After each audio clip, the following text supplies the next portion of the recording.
నమస్తే. ఈరోజు మన స్టూడియోలో ప్రముఖ ఆధ్యాత్మికవేత్త, జ్యోతిష్య పండితులు జయేష్ శర్మ గారు ఉన్నారు. ఏప్రిల్ మాసంలో మిథున రాశి వారి ఫలితాలు గురుగారు మాటలోనే అడిగి తెలుసుకుందాం. నమస్కారం గురుగారు. నమస్కారం గురుగారు, ఏప్రిల్ మాసంలో మిథున రాశి వారి పరిస్థితి ఎలా ఉండబోతుంది గురుగారు? శ్రీ గురుభ్యో నమ. శ్రీ మహాగణాధిపతి నమ. శ్రీ మహాసరస్వతి నమరి. ఓం శ్రీమాత్రే నమ. ఏప్రిల్ మాసంలో అంటే చైత్రమాసం, ఈ యొక్క చైత్రమాసంలో మిథున రాశి యొక్క ఫలితాలు చూస్తే ముఖ్యంగా మిథున రాశి మృగశిర నక్షత్రం 3-4 పాదాలు, అట్లనే ఆరుద్ర నక్షత్రం 4 పాదాలు, పురోస నక్షత్రం 1-2-3 పాదాలు మిథున రాశి. మిథున రాశి యొక్క గ్రహస్థితి చూసినట్టయితే జన్మస్థానం నుంచి ద్వితీయంలోకి కుజుడు సంచారం చేస్తున్నాడు. చతుర్థమందు కేతు సంచారం, అలానే దశమస్థానంలో శని, రవి, రాహు, శుక్రుడు, బుధుడు సంచారం చేస్తున్నారు. గురువు 12వ స్థానంలో సంచారం చేస్తున్నారు. ఏప్రిల్ 13 నుంచి రవి యొక్క సంక్రమణం, మేష సంక్రమణం జరుగుతూ 11వ స్థానం సంచారం. 8వ తారీఖు నుంచి బుధుడు రుజుమార్గ ప్రవేశం, 13 నుంచి శుక్రుడు రుజుమార్గ ప్రవేశం చేస్తున్నారు. కాబట్టి ఇటువంటి గ్రహస్థితి చూసినట్టయితే ముఖ్యంగా మిథున రాశి వారికి ఆర్థికంగా వనరులు చూస్తే కనుక కొంత ఏదైతే ఖర్చు పెట్టారో ఆ ఖర్చు పెట్టిన సొమ్ము మాత్రం వచ్చే అవకాశం ఉంది. దేనికైనా వ్యాపారంలో కావచ్చు, ఇంట్లో కావచ్చు, ఆ సొమ్ము అనేది తిరిగి వస్తుంది. చతుర్థంలో కేతు సంచారం చేస్తుండడం వల్ల కొంత జ్ఞాతి వైరాలు, బంధువుల వైరాలు, అలానే అనుకోకుండా కొన్ని మానసికమైన టెన్షన్స్, అలానే కొన్ని నిర్ణయాలు ఆకస్మికంగా తీసుకోవటం, అలాగే ఆకస్మికమైన ప్రయాణాలు చేయటం, తల్లి కొంత అనారోగ్యం ఉండడం, అలానే కొంతవరకు వీళ్ళకి ఊహించని పరిణామాలు కొన్ని చోటు చేసుకోవటం, అటువంటి కొద్దిగా ఇబ్బందికరంగా గోచరించే అవకాశం ఉంది. కానీ ఏది ఏమైనా కానీ మిథున రాశి వరకు మధ్యవర్తిత్వాన్ని కొంతవరకు ఆమోదించడం వల్ల కొన్ని విషయాల నుంచి బయటపడతారు. మధ్యవర్తిత్వానికి అనుకూలంగా ఉంది. కాబట్టి మీరు మధ్యవర్తిత్వానికి మీరు కానీ మీ వ్యవహారాలు కానీ మధ్యవర్తిత్వం చేస్తే కనుక విజయం సాధించే అవకాశం ఉంటుంది. భూ సంబంధ లావాదేవీలు ఏదైతుంటాయో అవి అనుకూలంగా ఒక మధ్యవర్తితో మీరు కనుక వెళ్ళినట్టయితే విజయం సాధించే అవకాశం ఉంటుంది భూ సంబంధ విషయాల్లో. అలానే ధనపరంగా కూడా కొన్ని విషయాలు చికాకులుగా ఉంటే కనుక దానికి ఒక దారిగా చేసుకోవటం మంచిది. అలానే ఈ యొక్క గురువు 12లో ఉండటం వల్ల శుభకార్యాచరణలు కానీ, శుభక్షేత్ర దర్శనాలు కానీ, పుణ్యక్షేత్ర దర్శనాలు చేయటం ఎక్కువగా ఉంటుంది. తర్వాత 10లో శుక్రుడు, రవి, రాహు, శని, కేతువులు యొక్క మనం చూసినట్టయితే ముఖ్యంగా వృత్తిలో కొంత ఇబ్బందులు కలుగునే అవకాశం ఉంటుంది. అలానే శుక్రుడు 10లో ఉన్నాడు కాబట్టి లాభదాయకంగా ఉన్నది, వృత్తిలో కూడా కొన్ని లాభాలు వస్తాయి.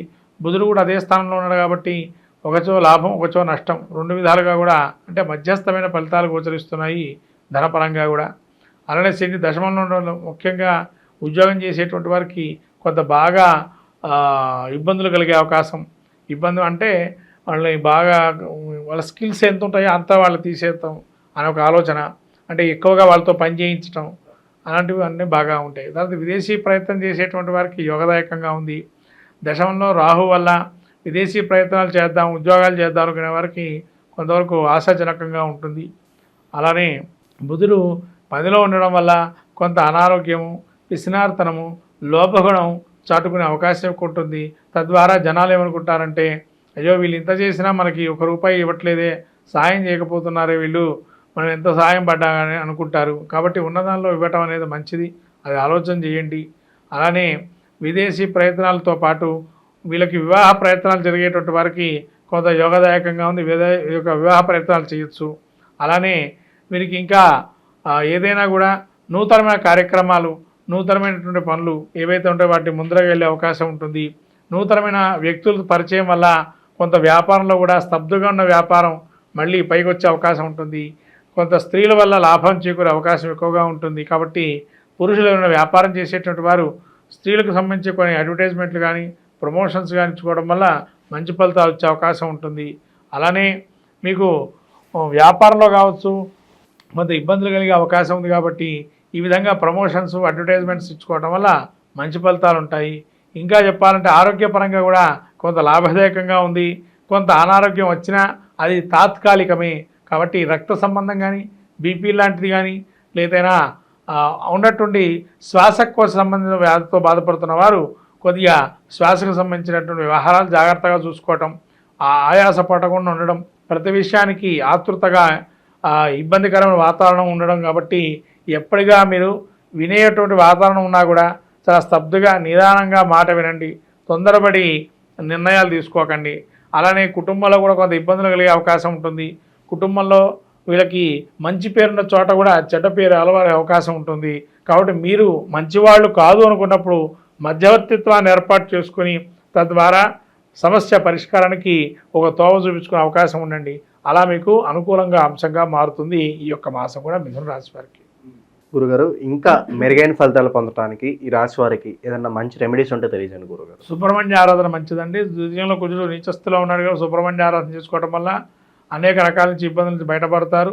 ఈ సుబ్రహ్మణ్య ఆరాధన అష్టోత్తరం కానీ 3 సార్లు పఠించడం కానీ రోజుకి, లేదా ప్రతి మంగళవారం పఠించడం కానీ, సుబ్రహ్మణ్య కవచం కానీ, సుబ్రహ్మణ్య క్షేత్ర దర్శనం కానీ, సుబ్రహ్మణ్య అష్టోత్తరం చేయడం కానీ, అభిషేకం చేసుకోవడం కానీ, క్షేత్ర దర్శనం కానీ, అలానే గణపతి ఆరాధన, గణపతి గరిక పెట్టడం లాంటివి చేయటం వల్ల అనుకూలమైన అంశంగా గోచరిస్తుంది. గురుగారు, ఇంకా దానాలు ఏమైనా విశేషంగా చేసుకుంటే బాగుంటుందంట? వీళ్ళు ఎక్కువగా దానాలు, ఉలవలు దానం చేయడం మంచిది. అట్లానే కందులు దానం చేయడం కూడా మంచిది.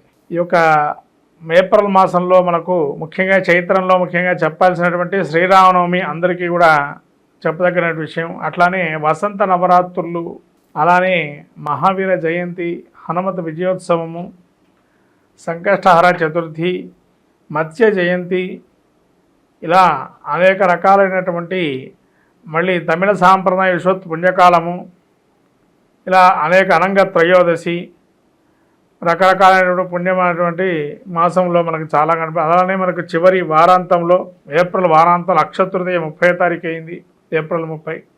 ఇలా ఈ యొక్క మాసం చైత్ర మాసం ముఖ్యంగా మనం చూసుకున్నట్టయితే మనకు ముఖ్యంగా ఈ యొక్క మాసంలో ప్రథమంగా ఆచరించేటువంటిది వసంత నవరాత్రులు, అట్లనే శ్రీరామనవమి. ప్రతి ఇంట ప్రతి అస్మిన్ దేశే అస్మిన్ రాష్ట్రే అస్మిన్ పట్టణే అని చెప్పి సంకల్పం చెప్పి శ్రీరామ మీద సస్యశ్యామలం చేస్తూ సకలమైనటువంటి ధనధాన్య సంపత్తులు కలగాలని, లోకమంతా సుభిక్షంగా ఉండని, క్షామమంతా కూడా పోయి రాజ్యం కూడా సుభిక్షంగా రామరాజ్యంగా వేళాలని మనం కోరుకుంటూ కళ్యాణోత్సవం చేసుకుంటాం.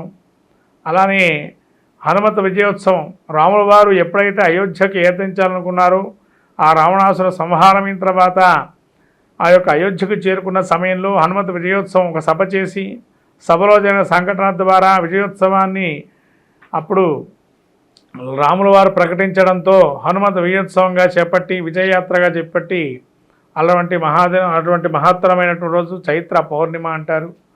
అలా చిత్ర పౌర్ణిమ అని కూడా ఈ రకమైనటువంటి శుభకార్యాలని కూడా చైత్ర మాసం నుంచి మనం ప్రారంభం చేస్తుంటాం ఇవాళ శుభ కార్యక్రమాలు. అలానే మత్స్య జయంతి, మనకు వేదాలని రక్షింపజేసి మళ్ళీ బ్రహ్మ దేవుడికి అప్పచెప్పినటువంటి మహావిష్ణువు యొక్క స్వరూపమే మత్స్య జయంతి అంటారు.